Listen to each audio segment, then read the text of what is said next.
बीच में 25 जुलाई को राष्ट्रपति और 6 अगस्त को उपराष्ट्रपति चुनाव के बाद बीजेपी 2024 के लोकसभा चुनाव की तैयारियों में जुट जाएगी। 1.5 साल बाद होने वाले आम चुनाव के लिए केंद्रीय और राज्य सरकार के मंत्रियों सहित पदाधिकारियों की ड्यूटी 17 अगस्त से शुरू हो जाएगी।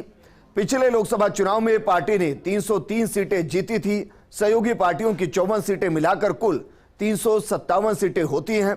बीजेपी की योजना है कि चुनाव से पहले इन सीटों पर केंद्रीय मंत्रियों का महीने में एक बार दौरा हो। पिछले लोकसभा चुनाव में बीजेपी जिन 144 सीटों पर हारी थी, वहां केंद्रीय मंत्रियों का 15 दिन में एक दौरा होगा। लोकसभा के हिसाब से पार्टी माइक्रो मैनेजमेंट करेगी। इसके तहत जीती हुई लोकसभा सीटों के तहत आने वाली उन विधानसभा सीटों पर जहां पार्टी 2019 में पिछड़ गई, वहां राज्य सरकारों के मंत्री रहकर स्थिति की समीक्षा करेंगे और खामियों को दूर करने की रणनीति बनाएंगे।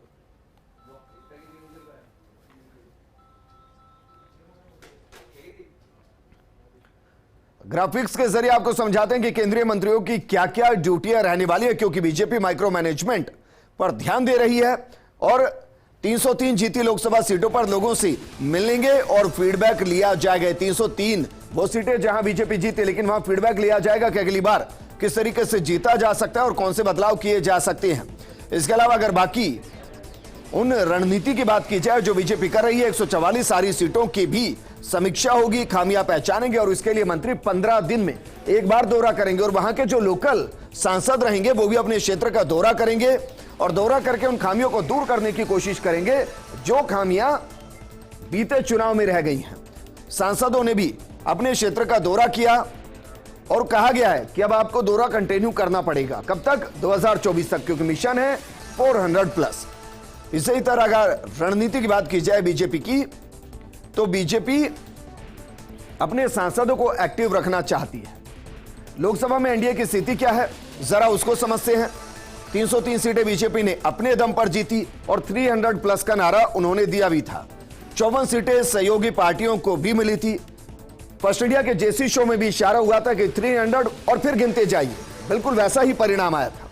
357 सीटें एनडीए के पास वर्तमान स्थिति में है और 400+ के साथ वो काम कर रही है। बीजेपी ने इन सभी सीटों पर चुनाव की तैयारियां शुरू कर दी है, यानी कि जो अपनी मुट्ठी में थी उनको गंवाना नहीं है, जो गंवा चुके थे उनको कैसे मुट्ठी में लाना है, ये रणनीति रहने वाली है। इसके अलावा अगर बात की जाए तो अपने क्षेत्र की खामियां किस तरीके से लोकसभा सांसद ढूंढेंगे, इसको लेकर भी रणनीति बनाई गई है। सांसदों को अपने क्षेत्र में उन बिंदुओं की पहचान करने को कहा गया है जिन बिंदुओं की वजह से या जो खामियां वहां दिख रही थी, उन खामियों को केंद्र सरकार तक पहुंचाया जाएगा। उन केंद्रीय मंत्रियों से उनको साझा किया जाएगा ताकि उन खामियों को दूर किया जा सके। जिनके पास संबंधित लोकसभा सीटों के दौरे की जिम्मेदारी होगी, उनके साथ उनको साझा किया जाएगा, क्योंकि जहां जीते हैं वहां एक बार मंत्री पहुंचेंगे, जहां हार गए हैं वहां महीने में 2 बार पहुंचेंगे। 6 महीने के बाद दोबारा समीक्षा कर आकलन किया जाएगा और यह इसलिए कि अगर मुद्दे बदल रहे हैं तो उनको कैसे दूर किया जाए, अगर खामियां फिर भी रह गई हैं तो उन्हें किस तरीके से दूर किया जाए, यह होना है। सवाल यह भी रहेगा 6 महीने के बाद समीक्षा इसलिए भी की जाएगी कि जो खामियां रही थी, क्या वो खामियां इन दौरों के बाद हट चुकी है